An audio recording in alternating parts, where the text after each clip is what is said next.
আজকে আমি বানাচ্ছি রুই এবং মৃগেল মাছের জন্য সবথেকে কার্যকরী টোপ পাউরুটি দিয়ে। প্রথমে এরকমভাবে লাল অংশগুলি ছাড়িয়ে ফেলে দিচ্ছি, শুধু সাদা অংশগুলি নেব। এরকমভাবে সবগুলি এক এক করে ছাড়িয়ে নেব। অনেকগুলো আমার ছাড়ানো হয়ে গেছে। সবগুলো এরকমভাবে ছাড়িয়ে নেওয়ার পর এগুলোকে গুঁড়ো করব, যতটা সম্ভব গুঁড়ো করা যায় গুঁড়ো করব।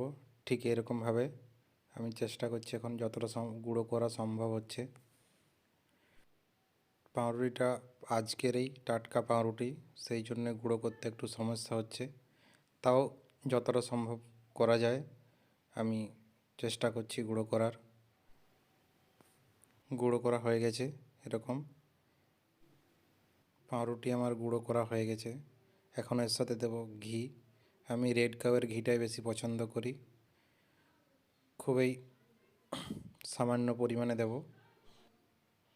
ঘিটা জমাট বেঁধে গেছে, ওই কারণে আঙুলে করে নিতে হচ্ছে এরকম।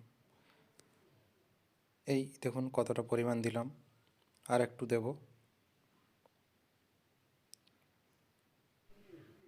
এরপর দেব ভাতের ফেনা।